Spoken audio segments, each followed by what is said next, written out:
lähdettiin äitin kanssa shoppailemaan. Normaali. Ei tossa on voidetta se sun tulehtuneelle pakaralle. Ei mun pakarat tule ton. No just hän pistit mulle kuvan viime yönä. Ja mitä? Sitä dödöä. Eiks sulla dödöä? On, se loppuu. Oota mä haistan. Äiti, mitä helvettiä? Miksi sulla ei dödöä? Ootko sä muistanut käydä suihkussa? Mä käyn joka päivä. Haluatko sä?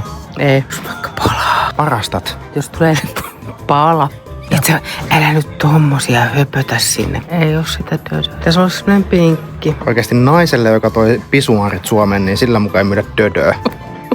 Voinko mä kysyä tuolta kassalta, että miksei tätä on niinku... Ei kun täällä ei saa kysyä. Tossahan luki kyltit, että älä puhu meille kun tulet tänne. Eikä lukenut. Kassalle mukaan, mutta mä en osta tätä. Mä vaan kysyn. Se on varastamista. Hei, tää on pinkki. Onko se tää? Ei. Deep cleaner. Tätä voi puhua myös syvät paikat.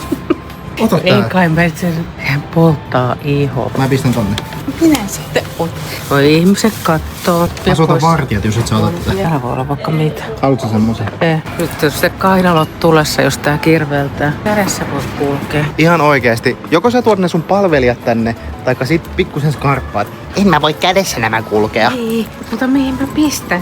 Pidä kädessä niitä. Ehkä mä nyt voi tää dödöpurkki kädessä. No ei ihmiset tiedä, kun toi maksaa joku 60, että se on dödö. Jos tää olisi maksanut 60. No okei, 59. Joku tuli ottaa munkaan kuvan, niin sä olisit halunnut änkäsiä mukaan. Niin. Sä oot kyllä äiti tähti. Sä oot tulevaisuuden tähti. Mitä sanoit, että mitä sulla on? Siellä sä nastat. Nehän mä sitten se voi ruveta riisuu. No mäkin vaan riisu vaan. No. Ei mulla mikään ongelma. No mä riisun sitä ite, jos et sä... Lalala. Alastomuus, se nyt on ihan normi asia. Hyi vittu, siis jossakin hieroilla pistetty jotain piikkejä. Ei se nyt mikään ihme. Se on. Äiti, mitä helvettiä, sä evolvaat itseäksi johonkin Wolverineksi. Mikä sano? Ei oota. We love you all. Moro.